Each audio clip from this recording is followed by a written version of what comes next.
If you've ever gained weight and suddenly you felt judged, invisible, or like people only see your body, I've lived on both sides of that. And I'm going to tell you what I wish someone told me and the boundary that I use now. I've been overweight and I've been small. When I was overweight, the biggest that I was 250 pounds. And I'm not short. So at 5'7", I was 250 pounds. And when I was smaller, I was at, I believe, 140 pounds. That was when I was competing. So overweight, I was a size 18, and small, I was a size 6, but a muscular size 6 because I was 140 pounds. And I have to tell you that going from one end to the other has not been very easy. But first, let me tell you about the time that I was at my heaviest, 250 pounds in a size 18. It was 6 months after giving birth to my son. I was still carrying baby weight. So I could say that was the perfect excuse for me to justify the weight.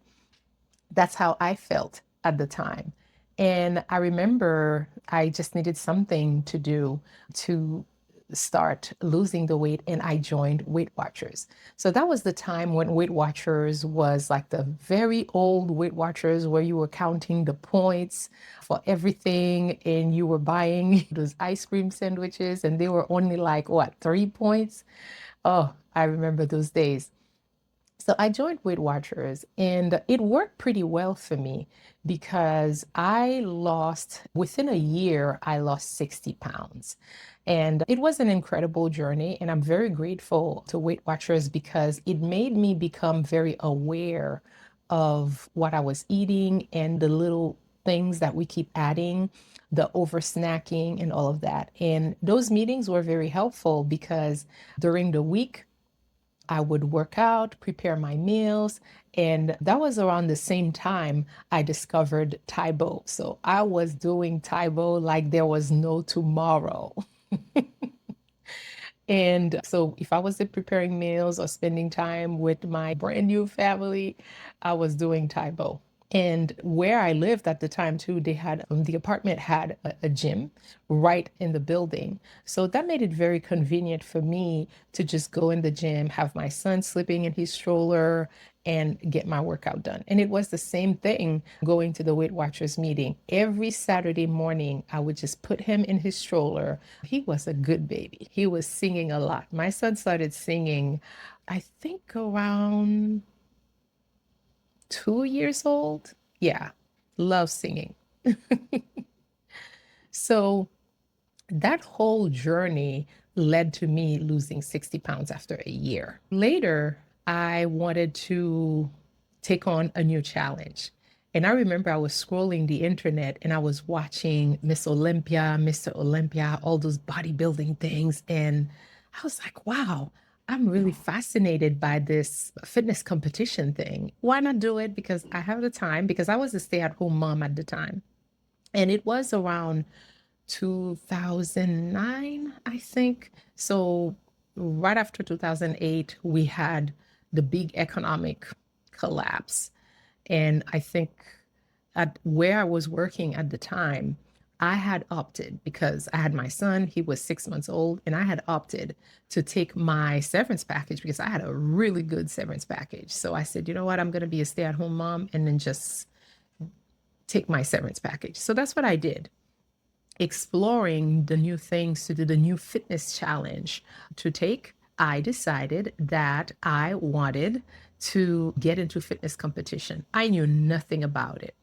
So I remember Googling how to start fitness competition. And at the time, there was this woman that was about half an hour from where I lived at the time that had a fitness camp kind of thing. And I went to her website and I saw that she takes her team to fitness competition. I signed up. They used to have, I would say, training every weekend. So I signed up And then on Sunday morning, I decided I'm just going to drive over there and attend a training. I did that for about a year and a half, and it was very, very challenging. It was also a great time because I did a lot of traveling to attend competitions in Vegas and Atlanta and other places. Eventually, I think the last show that I did, but I didn't compete in bodybuilding because it didn't take me long to realize that, yeah, building muscle is not as fast as I thought it would be. And so I discovered there were different categories. And one of the categories that my coach at the time had suggested that I compete in was bikini. So I said, hey, let's do it. Okay. So I competed in bikini. And the last show that I did was the Jay Cutler show in Boston. I remember I finished second in my category. Let me tell you, baby, I was ripped. I was ripped. The next phase of my life after that was a very difficult one emotionally and physically. I was going through the season where things were difficult. I was I started to gain back the weight because I was turning to food to deal with the my emotions, would deal with what I was dealing with at the time. What was also happening, and I didn't realize I was dealing with perimenopause at the time, I started feeling depressed for no reason. It was like an outer body experience. Like you feel that your mood is down, and you also know that you have no reason to feel that way, but you cannot explain it, and it's happening to your body. A lot of sugar cravings. It was really, I would say, a difficult time because I was watching myself gaining back a lot of the weight that I had lost. Imagine you lose over 100 pounds and it's coming back. And for a part of it, you watch it happen because life is happening. Things are not doing great. But when you finally get a hold of yourself and you want to do something about it, you feel like it's too late. You feel like, wait a minute, I've been watching myself putting on this weight and I've let myself go. Around this time, I remember some of the emotions that I was feeling too was that I didn't enjoy shopping for clothes anymore. And that's something that I enjoy doing. I didn't enjoy shopping for clothes anymore because it was just a frustrating experience. For instance, if I saw a style that I really like, let's say I go to Macy's and I see a style that I really like, I was surprised to find out it was the same brand, same style and everything, but the plus size cost more money than the other sizes. I remember at the time I was wearing probably 2X, not double XL, 2X, which was like the plus size numbering. But they cost more than if I bought the same thing on XXL. And that was frustrating because I felt that, wait a minute, why are people being penalized for being plus size? Another set of frustration that I dealt with, let's say if I go to the stores that sell like workout gears, they say they carry plus size. When you go to the store, they don't have it in the store. Now, when you ask for your size, they're like, oh, you're going to have to order it online. I just didn't understand, why would you say you carry plus size, but then I have to do the online dance of ordering it. Even ordering online was more frustration because I was ordering 3 sets of everything, try them, and then ship them back. Needless to say that some of those stores, when you return, it wasn't a free return. You had to pay restocking fee. Shopping was costing me money just to try on the clothes. And the way that they looked on the models was not necessarily how it looked on me. And one of my biggest pet peeves, I remember when I was buying plus size clothes, was that I noticed that on their website, a lot of the models, they are plus size, but they have small breasts, tiny waists. So when you order your size, the top wouldn't fit. So it was always something. Some items I would wear a different size on top and a smaller size at the bottom. I got to a point where I was just tired of dealing with that kind of frustration. I decided that I just don't want to be shopping anymore because that's not a pleasant experience. Gaining the weight back, there was one part I wasn't prepared for. I didn't know I was opening myself to a lot of judgment, a lot of unsolicited advice, and a lot of entitlements. One guy, I assumed that he was probably an admirer.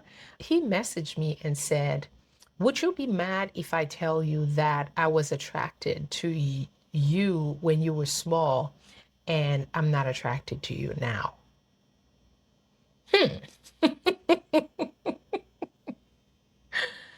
I remember I gave him a good answer. I'm not going to say what I said to him, but it was in the line of the gist of it was anyone who would be interested in me only for my appearance, I would never be interested in someone like that, anyways. There was a lot of emotional impacts to me gaining back the weight because number one, I felt invisible. I didn't feel seen. And the part of me that didn't feel seen was like, it was no longer about me, who I am on the inside. It all of a sudden became about, oh, this person who was competing and who had lost all this weight, who people admired, and now what the hell happened to her? I felt like the focus was always on my body. Another emotional impact was I just didn't want to go out and socialize as much as I love to anymore because I knew if I go, for instance, to a barbecue or to a party, the focus was going to be somehow the conversation would turn about my weight. Oh, what happened? Oh, you used to. Oh, I used to hear that you used to statement all the time. You used to compete. You don't do that anymore. You're not a personal trainer anymore. But deep down, I had a lot of personal struggle that I was dealing with. And no one asked me about that. None of these people asked me about that. On the receiving end, everything that was coming my way was judgment, as if I owed them some kind of explanation. Why were you 140 pounds and now you're over 200 pounds? Explain it to me. The turning point, I chose myself and I chose peace and I made everything else around me irrelevant. In fact, if someone you didn't have any constructive, I wouldn't say constructive input, like I didn't feel that there was a genuine concern about me and that you didn't see the person behind all that appearance, I didn't create time for that person. So I set up a lot of boundaries. And some of the boundaries were anybody who was highly critical of weight, who wanted of my weight, who wanted to talk about, who thought that they deserved an explanation, delete. Delete on my contact list. I just didn't have time for that. I didn't create time for that. And I surrounded myself with the people who truly care. My mom was always encouraging, my partner always encouraging. And I have to say that this is one person in my life. It doesn't matter what stage, what season in my life I'm in. My number one supporter, always there, up and down. It doesn't matter. It's raining, it's sunny, there's hell outside, it's snowing, snowstorm. I'm happy, I'm sad, always there, 100%. But I also had to be there for me like that. I remember sitting one time and thinking to myself, okay, clearly there is something going on with my body because I've reached a point where, as easy as it was for me to lose weight before, it wasn't happening. I need to find out if there is something else that I'm experiencing that is causing this fluctuation in my body, that is causing this unexplained depressions. And the depression, it was around that time of the month, but it was really bad. I'm talking like I don't want to leave the house. I just want to stay in bed. I don't want to interact with anyone. And the mood swings were like, what's going on here? I was experiencing a lot of migraines. Little did I know that a lot of what was going on, it was going on with hormone imbalances in my body and the fibroids. I didn't realize that it was causing all this. It was causing all these unease in my body. So going back to the boundaries, I started surrounding myself with people who saw me for who I am and friends. I remember one of my friends from high school in Haiti, she's in Canada right now, Raquel. We used to, actually, she was the early morning person before I became an early morning person. I don't know how she does it, but she would call me. We used to work out together via Facebook Messenger. We would FaceTime and then do a workout at 5 o'clock in the morning. She was very encouraging, still is very encouraging to this day, and telling me, hey, get up, let's do this. And I was kind of getting back to it, back to feeling myself again. But the most important thing that I did for myself around that time was to start loving myself where I am to where I'm going and changing my perspective about what that healthy lifestyle journey meant for me. It was no longer about the number on the scale. It was no longer about trying to fit back into my old clothes. It was no longer about that because I had to decide, am I going to be sad am I going to be sad thinking about, oh my goodness, this is where I was and this is where I am now. How did that happen? Am I going to stay stuck there, or am I going to acknowledge, okay, this is where we are now. What am I going to do about it? Like my mom would say, what are you going to do about it? And of course, that person before who competed, she's my inspiration now. Why not? She's my inspiration now. A lot happened to my body. I carried a whole human being in my body, okay? And shout out to women, because we're the only humans in the planet who are able to have two hearts in our body at the same time. Isn't that amazing? I use myself as an inspiration now. And I realize that I need to enjoy my life now, today, and not wait until I reach that goal, whatever the goal was.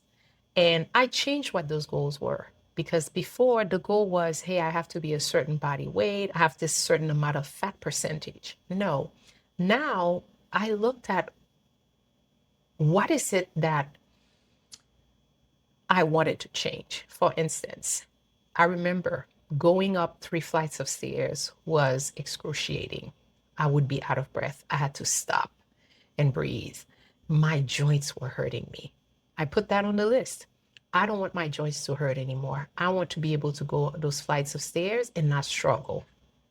Another thing, I love wearing nice stuff. So let me find a brand that has a size that works well for me. They have styles that work well for me, and I will buy for them. There was an African brand still there online. I think it's Ofure. Ofure. It's spelled Ofure. And they have beautiful African clothes. They go up to, I think, even 3X. I found a lot of nice and sexy things in there. It was just like one step at a time and enjoying the process. I am establishing a new habit, and then I want this to become a way of living. While I'm doing this, I need to enjoy every single day of that process. That's it for today. My name is Webley. I hope that this was comforting to you. This was comforting where you feel that, you know what? being overweight, putting back the weight, it's not a reflection of who you are. And for whatever reason you are there, remember that you can work on your health without volunteering for public judgment. I hope those little boundary tips were helpful to you. Go ahead and comment and let me know if you have any questions on my journey. I'm still on that journey right now, and I'm telling you, it is working really well for me. So that's it for today, and I'll see you tomorrow.